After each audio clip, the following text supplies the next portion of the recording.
नमस्कार उड़ीसा, जय जगन्नाथ, समस्तन को मोरो प्रणाम। उड़ीसा टूर में 2 दिन के लिए आए और आप उड़िया भी सीख लिए। देख लीजिए, ये उड़ीसा वालों का प्यार है और उनके रसगुल्ला का वो चमत्कार है। डेट था अगस्त 24 जी सब लोकतंत्र चैनल लगभग 1 मिलियन के आसपास सब्सक्राइबर थे जी। चैनल रातों रात हुआ टर्मिनेट। और भी लोग हैं ये एक्टिवेट कर रहे हैं जी टारगेट पे वो नहीं आए, जी। टारगेट आपको बनाया गया। कुछ लोग हैं जो गाली देते हैं, उनको क्यों नहीं बैन किया गया। हाँ। कुछ लोग हैं जो कट्टरवाद की बातें करते हैं, हिंसा की बातें करते हैं, उनको क्यों नहीं बैन किया गया। कारण भी यही है कि मुझ पर इसलिए किया गया क्योंकि मैं गालियां नहीं देता हूं, मैं हिंसा की बात नहीं करता हूं, मैं अश्लील बातें नहीं करता हूं। तो उनको पता है कि ये चीज़ हमारा जो यूथ है उसको इम्पैक्ट करती है।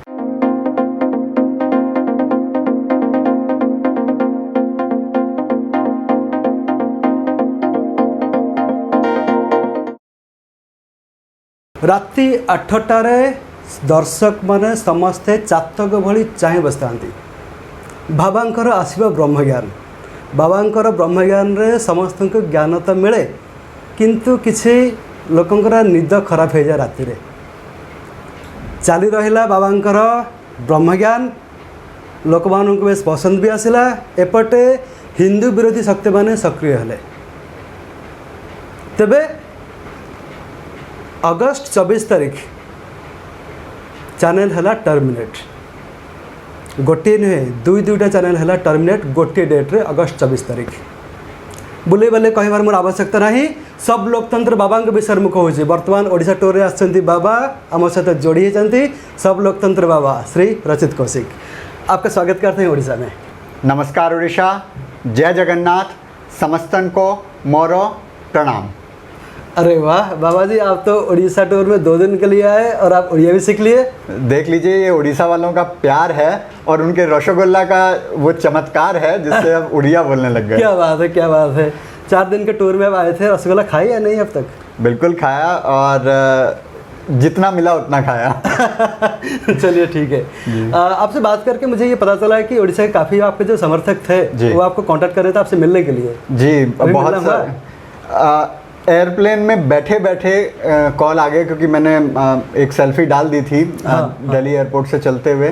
तो प्लेन में बैठे बैठे मेरे पास कॉल्स आने शुरू हो गए और मैं माफ़ी चाहूँगा जितने भी मेरे दर्शक हैं उड़ीसा के, भुवनेश्वर के स्पेशली, जो मुझसे मिलना चाहते थे लेकिन इतना बिजी शेड्यूल था तो मैं लोगों से मिल नहीं पाया। आज मैं कोशिश कर रहा हूँ कुछ लोगों से मिलने की, लेकिन जिनसे मैं नहीं मिल पाया हूँ मैं माफ़ी चाहता हूँ। मैं दोबारा भुवनेश्वर आऊँगा और ज़रूर आप लोगों से मिलूँगा। हम तो वही चाहते हैं दोबारा जल्द से जल्द आपका टूर बने। अब हमारे समर्थक से मिलिए।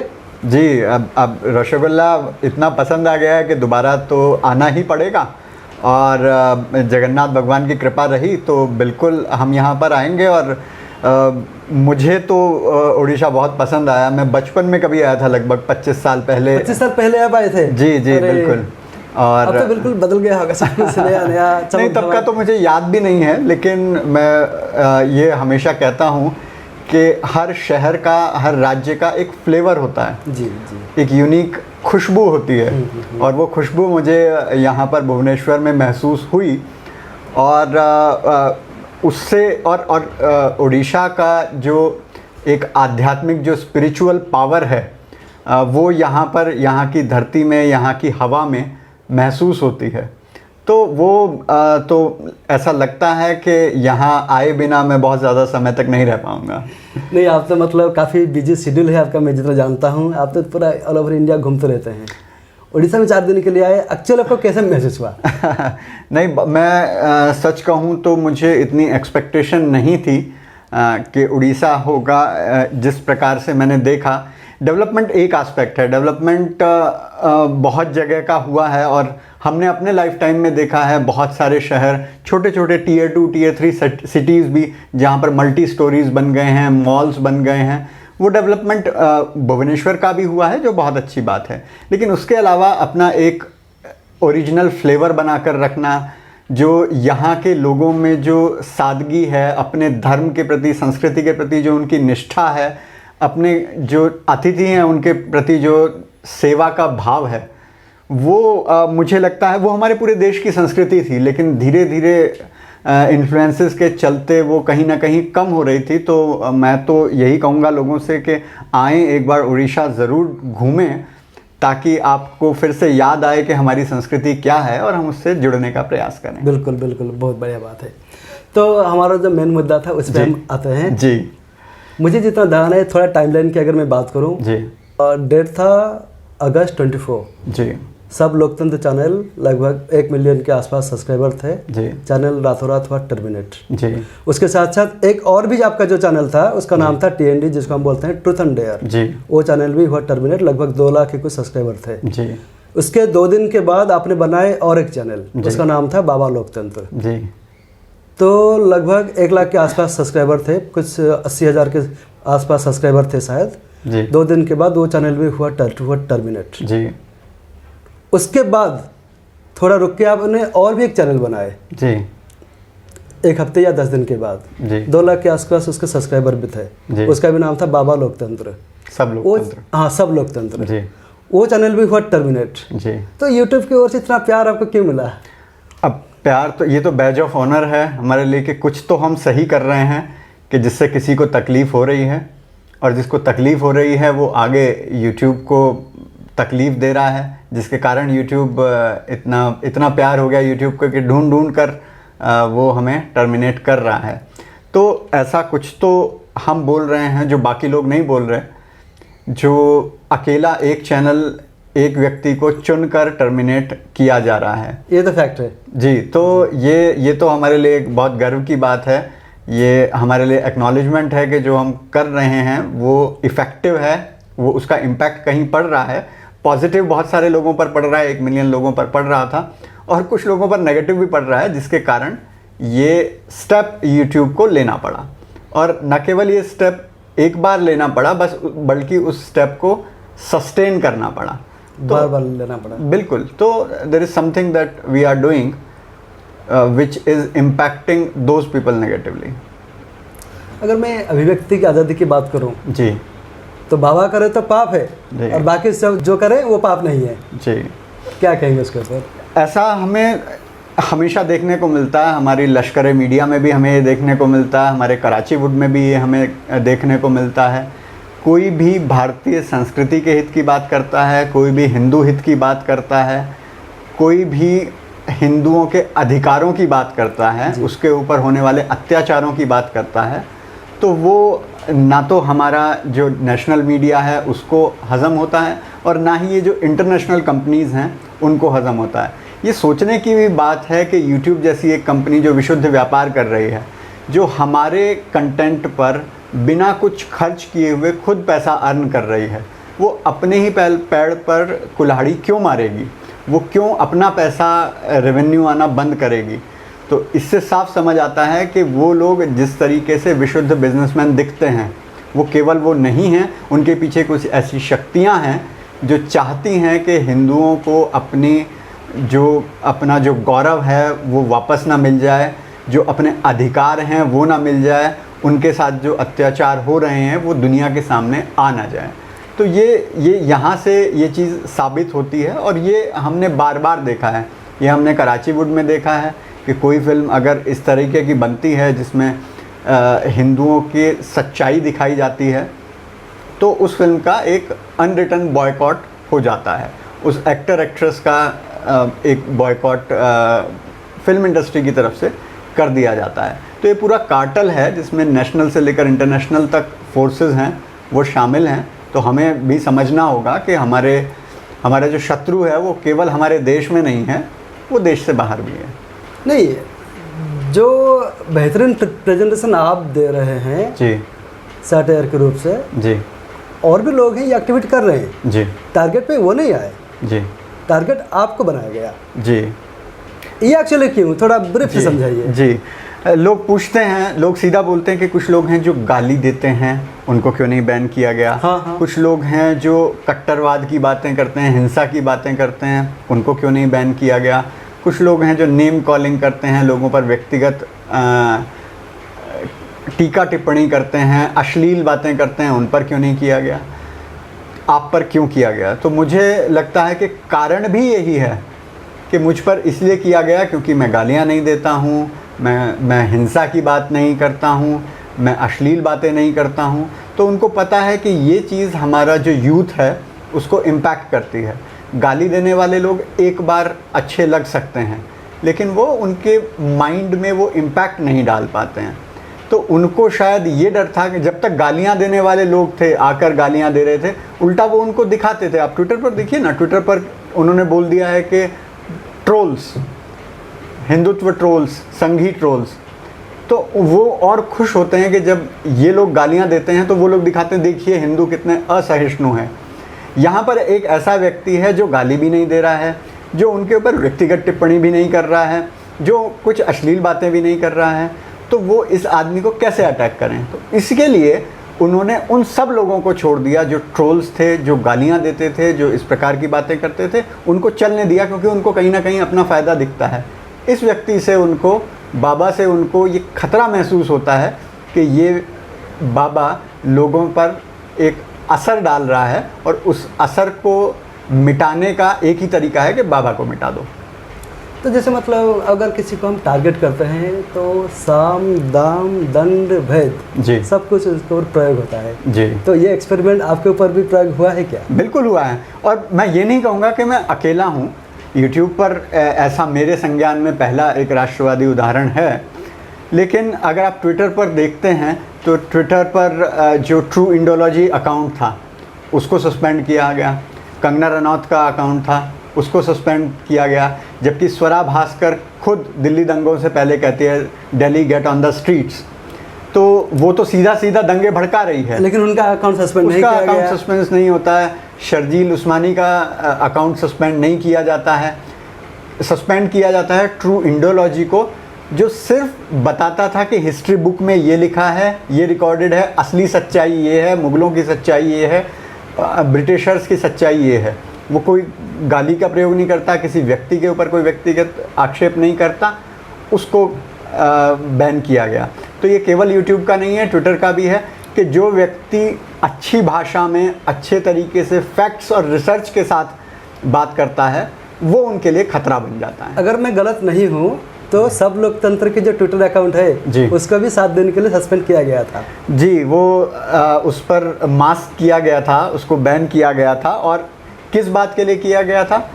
2 साल 4 साल पहले कभी किसी को ब्लड रिक्वायरमेंट आती थी तो ब्लड डोनेशन के लिए हम लोगों को डालते थे, तो हम उस व्यक्ति का डायरेक्ट नंबर देते थे, क्योंकि ऐसा नहीं कि हमारे पास कॉल आए फिर हम उनको कहें, तो उस कम्युनिकेशन में टाइम लगता है और वो अर्जेंट सिचुएशन है कि उनको तुरंत ब्लड चाहिए, तो हमने उस डोनर की इन्फॉर्मेशन दे दी। ट्विटर कहता है कि ये हमारी प्राइवेसी पॉलिसी के खिलाफ है, जबकि हमने उनको एग्जाम्पल दिए कि वेरीफाइड हैंडल्स इसी प्रकार की एक्टिविटीज़ कर रहे हैं, लोगों के नंबर्स दे रहे हैं। लेकिन नहीं, मैं देखा हूँ, मैं बहुत सारे जो वेरीफाइड हैंडल्स हैं वो डायरेक्ट नंबर शेयर करते हैं। बिल्कुल बिल्कुल। तो ट्विटर की भी कृपा मिली है हमें, तो आशीर्वाद उनका भी आशीर्वाद उनका भी मिला हुआ है। अच्छा, एक बात बस बता दीजिए, मेरा माइंड में है जी, तो क्या ये जो सारा मसला का अगर हम ध्यान में रखें जी, तो कहीं ना कहीं हिंदू विरोधी ताकत अभी सक्रिय हुए हैं? जी, बिल्कुल सक्रिय हुए हैं। और बल्कि इसमें लोग कहते हैं कि भाजपा क्यों सोई हुई है। तो जिसे सत्ता मिल जाती है वो तो सो जाता है, लेकिन जो आपके विरोधी हैं वो जाग जाते हैं, क्योंकि उनके हाथ से सत्ता चली गई है, उनको सत्ता किसी तरीके से लेनी है। और आज के समय में उनके पास सत्ता लेने का एक ही तरीका है कि हिंदुओं की आवाज़ को दबाया जाए, क्योंकि जो हिंदुओं की आवाज़ उठ रही है, अब आप आज से 10 साल पहले देखिए, कोई भी हिंदू विरोधी फिल्म बनती थी, कोई भी ऐड बनता था, कोई प्रतिक्रिया नहीं होती। आज एक हिंदू विरोधी ऐड बनाया जाता है मान्यवर की तरफ से, तो उसको बॉयकॉट की मांग उठ जाती है, उसको वो ऐड वापस लेना पड़ता है। आज कोई भी इस प्रकार, जैसे एम्स दिल्ली में एक प्ले किया गया, रामायण का मजाक उड़ाते हुए, और उसमें जो शांति दूत जो उसका डायरेक्टर था वो अनअकैडमी का, शायद अनअकैडमी में वो रजिस्टर्ड टीचर था, तो अनअकैडमी के ऊपर इतना दबाव बनाया गया कि उसे अपने यहाँ से उस व्यक्ति को हटाना पड़ा। तो ये जो हिंदुओं का जन जागरण हुआ है कि अब वो अपनी इंसल्ट को, अपने अपमान को, अपने आराध्य पुरुषों के अपमान को चुपचाप नहीं सहेंगे। ये जो जागृति आ रही है, अगर ये आती रही ऐसे ही, तो फिर हिंदुओं को हराना नामुमकिन हो जाएगा, हिंदू विरोधी शक्तियों का सत्ता में आना नामुमकिन हो जाएगा। इसलिए उनकी बेचैनी इतनी ज़्यादा है, इसलिए इतनी वो मेहनत इसके लिए कर रहे हैं। और वो जानते हैं कि ये सब जो आधिकारिक प्रवक्ता हैं उनके कारण नहीं हुआ, ये सब हुआ है सोशल मीडिया क्रांति के कारण। जो इंडिपेंडेंट लोग हैं, जो किसी पार्टी से संबंध नहीं रखते, जो किसी संगठन के रिप्रेजेंटेटिव बनकर नहीं आते हैं, उन लोगों ने हिंदुओं को जगाने में एक गिलहरी प्रयास किया है। मैं ये नहीं कहता कि बहुत बड़ा कोई काम किया है, लेकिन एक गिलहरी प्रयास किया है। और उसके कारण जो देश विरोधी और हिंदू विरोधी ताकतें हैं, उनकी नींदें उड़ी हुई हैं। जी बिल्कुल। सोशल मीडिया में एक वीडियो में आपका देख रहा था जी, उसमें एक मूवी उसका आपने एग्जांपल दिए हैं, वो मूवी का नाम मैं थोड़ा भूल रहा हूँ, secret of star war, secret superstar. हाँ, वो क्या था एक्चुअली? मूवी इंडियन ही थी। हमारे जो शांति दूत आमिर खान हैं, उन्होंने वो मूवी बनाई थी। और वो लड़की जो थी कश्मीर की, नाम तो याद रखने लायक उसका नहीं था, जो अब छोड़ चुकी है फिल्म इंडस्ट्री। हाँ, दंगल फिल्म में जो उसकी बेटी बनी थी। रियल लाइफ में तो पता नहीं क्या है, वो तो आमिर ही बता सकते हैं। तो वो उसमें थी और वो फिल्म मुझे नहीं लगता भारत में किसी ने देखी हो। मैंने तो नहीं देखी, आपने देखी थी तो बता देना, कमेंट सेक्शन में बता देना, लेकिन मुझे लगता नहीं है। तो रिपोर्ट आई कि उससे पहले रिपोर्ट आई थी कि चाइना में दंगल फिल्म ने 400 करोड़ का बिजनेस किया जी। फिर उस फिल्म के बारे में रिपोर्ट आई कि उसने भी चाइना में 400 करोड़ रुपए का बिजनेस किया था। चाइना में 400 करोड़ का बिजनेस किया जी। अब वो मूवी जो भारत में किसी ने नहीं देखी, वो चाइना वाले देखेंगे। कम से कम हमारे कराची वुड से तो बेटर स्टैंडर्ड है चाइनीज़ मूवी का। तो तब समझ आया, तब एक बेल रिंग हुई दिमाग में कि पर्दे के पीछे कुछ चल रहा है। तब ये प्रश्न उठा। और अब हमने देखा भी, जब रिपब्लिक वाली ये कंट्रोवर्सी हुई थी टीआरपी वाली, इसमें समझ आया कि टीआरपी भी खरीदी जाती हैं, व्यूज़ भी नकली दिखाए जाते हैं। तो कहीं समझ आया कि कहीं ऐसा तो नहीं कि ये फिल्म की ओपनिंग और उसकी जो रेवेन्यू है, जो जितना उसकी सक्सेस है, वो भी नकली दिखाई जाती हो। अभी सूर्यवंशी फिल्म की बात चल रही थी, इतनी सुपरहिट है, ये है, वो है। फिर किसी ने शेयर किया किसी मल्टीप्लेक्स का ऑनलाइन बुकिंग का, पूरी सीट्स खाली पड़ी थी, कोई भी सीट ले लो। तो जब मल्टीप्लेक्सेस खाली पड़े हैं, ऑनलाइन बुकिंग में उसकी सीट्स दिख रही हैं, तो पैसा कहाँ से आ रहा है? मूवी देख कौन रहा है? तो समझ ये आता है कि यहाँ भी गोलमाल है भाई।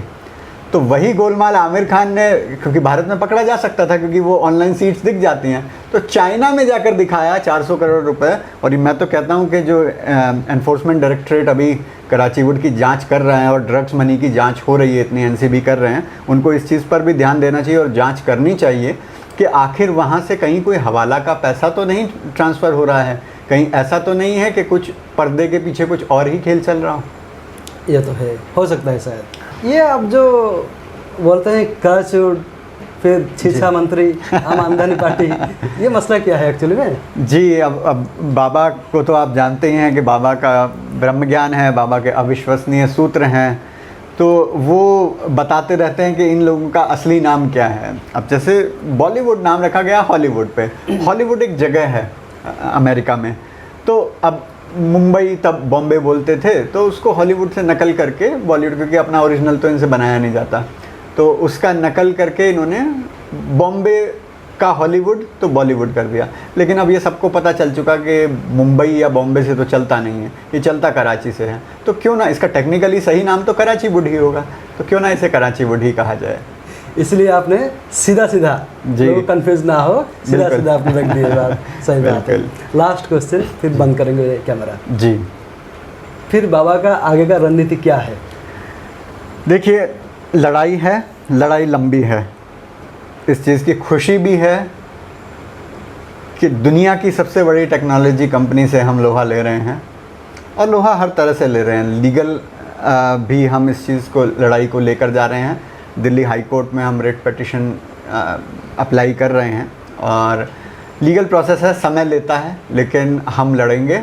और मैं बार बार कहता हूँ कि ये मेरी लड़ाई नहीं है, ये सभी राष्ट्रवादियों की लड़ाई है, ये हिंदू समाज की लड़ाई है।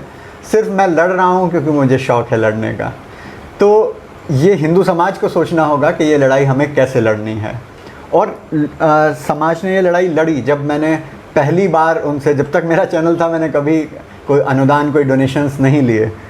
लोगों ने कहा भी, हितैषियों ने समझाया भी कि आपको लेना चाहिए, जिस राह आप चल रहे हैं, जिस हिंदू समाज की आप बात कर रहे हैं, वहाँ बहुत कठिनाइयाँ हैं, लेकिन मैंने नहीं लिया, मुझे लगा मुझे ज़रूरत नहीं है। नहीं, मैं भी आपके रेगुलर व्यूअर हूँ, मैं भी देखता रहता हूँ, लोग जो है मतलब डोनेशन रेज करने की बात करते हैं जी। आपने कभी उसको सीरियसली नहीं लिए थे उस समय की बात? जी जी जी। तो मैंने जब अभी डोनेशन मांगा तो लोगों ने दिल खोल कर डोनेशन दिया, मुझे इतना एक्सपेक्टेड नहीं था। तो लड़ाई वो मेरे लिए एक रिस्पॉन्सिबिलिटी भी बन जाती है कि लोग अगर मुझ पर विश्वास कर रहे हैं तो मैं वो लड़ाई लड़ूं।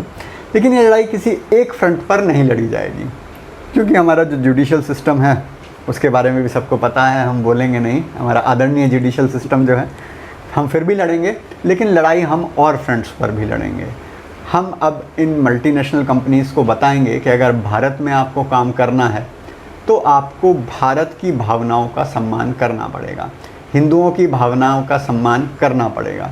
तो जल्दी ही आप लोगों को कुछ ऐसी भी सूचनाएं मिलेंगी जिसमें हम अलग फ्रंट्स पर इन लोगों को चुनौती देंगे, और हमें पूरा विश्वास है, और कुछ कर पाएँ या ना कर पाएँ, हम अपने देशवासियों को, अपने हिंदुओं को इस चीज़ के लिए तो जगा पाएंगे। एक कहावत है बहुत अच्छी कि self respect comes from self reliance. तो आत्मनिर्भरता से ही आत्मसम्मान आता है। तो आत्मनिर्भर भारत की बात होती है तो हम चाहते हैं कि हमारा भारत टेक्नोलॉजी में भी आत्मनिर्भर हो, और किसी विदेशी यूट्यूब, किसी विदेशी फेसबुक, किसी विदेशी ट्विटर के कंधे पर रखकर हमें अपनी फ्रीडम ऑफ एक्सप्रेशन गिरवी ना रखनी पड़े। पहली सफलता तो आपको शायद मिल चुका था जब यूट्यूब का मजबूरन ग्रीवेंस ऑफिसर का अपॉइंट करना ही पड़ा। जी, पहले नहीं था। जी बिल्कुल। हमने 24 तारीख को हमारा चैनल बैन हुआ था, और 27 हमने तभी उस पर अपील डाली थी। 27 तारीख को यूट्यूब का उत्तर आया कि हमारे यहाँ तो ग्रीवेंस ऑफिसर कोई है ही नहीं, जबकि भारत सरकार का जो IT लॉज 2021 है वो पहले ही मैंडेट कर चुका है कि 6 महीने के अंदर, फरवरी में आया था तो उससे 6 महीने के अंदर यानी जुलाई तक आपको ये ग्रीवेंस ऑफिसर अपॉइंट करना था। सभी जो इंटरमीडियरीज़ हैं, सिग्निफिकेंट सोशल मीडिया इंटरमीडियरीज़ हैं, जिसमें 50 लाख से ज़्यादा अगर आपके सब्सक्राइबर्स हैं, आपके प्लेटफॉर्म पर हैं, तो आपको ये करना पड़ेगा, और यूट्यूब के तो 44 करोड़ हैं। तो वहाँ पर उन्होंने मान लिया, शायद किसी ने गलती से कर दिया, कि हमारे पास ग्रीवेंस ऑफिसर है ही नहीं। 31 अगस्त को हमने, सब लोकतंत्र ने लीगल नोटिस भेजा है गूगल को, और 7 सितंबर को उनका ग्रीवेंस ऑफिसर भारत में अपॉइंट हुआ है। तो ये एक पहली सफलता है, लेकिन एक ये छोटा सा कदम है।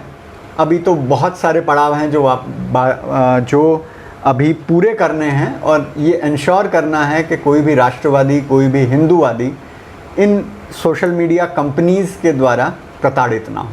तो अभी आप जो है आपका जो प्लेटफॉर्म है वो सबलोकतंत्र.com, जी, www.सबलोकतंत्र.com, उस पर आप जो है रेगुलर वीडियोस अपलोड करते हैं, जी, और वो हमें देखने को मिलता है। जी बिल्कुल, ठीक है। और भी आगे का कुछ जी प्लान है, बिल्कुल है प्लान। लेकिन अभी जैसे आप देखते हैं ना कि कोई सुरंग बनती है, कोई टनल बनती है, तो जब वो बन रही होती है तो वो नहीं दिखती है। जब हम किसी पौधे का बीज बोते हैं तो जब वो बन रहा होता है वो नहीं दिखता है, पानी डालते रहते हैं, लगता है कुछ नहीं आ रहा है, लेकिन जब वो निकलता है तब उसकी ग्रोथ और उसके स्ट्रेंथ का पता लगता है। तो टनल चल रही है, जब दूसरी साइड से खुल जाएगी तो रोशनी उसमें आएगी, और तब आगे के प्लान्स पता लगेंगे। क्या बात है, आपने तो बढ़िया बात कह दी है। ठीक है रजित जी, आप हमारे चैनल में आए, आपका बहुत बहुत शुक्रिया, बहुत बहुत आभार। बहुत धन्यवाद, और सभी उड़ीसा वासियों को भी मेरा धन्यवाद। अगली बार आएंगे तो आपसे अवश्य मिलेंगे। जी, तेज दर्शक बंधु, आपण मान बर्तमान शुणुले सब लोकतंत्र बाबा श्री रचित कोसिंग को। तेबे वर्तमान वीडियो जारी अच्छी, आपण भी मोबाइल रे वर्तमान टाइप करंतु www.सबलोकतंत्र.com। प्रत्येक दिन 8टा बेले आसुची वीडियो। तेबे आपण देखिबार स्क्रीन राइट साइड रे अछि ट्रिपल डॉट मेनू ऑप्शन रे आपण क्लिक कले सेठी गोटे ऑप्शन आसीबो ऐड टू स्क्रीन। तेज आपको बारंबार ये सबलोकतंत्र.com टाइप करा पड़ोनी स्क्रीन रे ऐड होगला जिते आप टच करेंगे तेज सीधा से डायरेक्ट कर वेबसाइट को आपड़ सबुदिन परी 8टारे आसूची बाबा वीडियो आप देखिपारे। दोस्तों एक ही बात अंत में कहना चाहूँगा, एक छोटा सा काम है, शुरू में जब हम करते हैं तो 50 कहते हैं यार ये हो नहीं पाएगा, लेकिन मन में अगर संकल्प शक्ति हो, पवित्रता के भाव हो, आपके उद्देश्य बड़ा हो और समाज के हित में हो तो जीत तो होती ही अंत में। बाबा जी का भी वही ख्याल है। तो आप भी इस मुहिम में बाबा का साथ दीजिए। अगर आज नहीं देंगे तो ये बेहतरीन कालखंड का आप साक्षी बन नहीं पाएंगे। तो आप भी इस मुहिम से जुड़िए, बाबा को दिल खोल के डोनेशन कीजिए। डोनेशन का लिंक डिस्क्रिप्शन बॉक्स में हमने दे रखे हैं। फिर मिलते हैं अगले एपिसोड में, तब तक जय हिंद, जय भारत।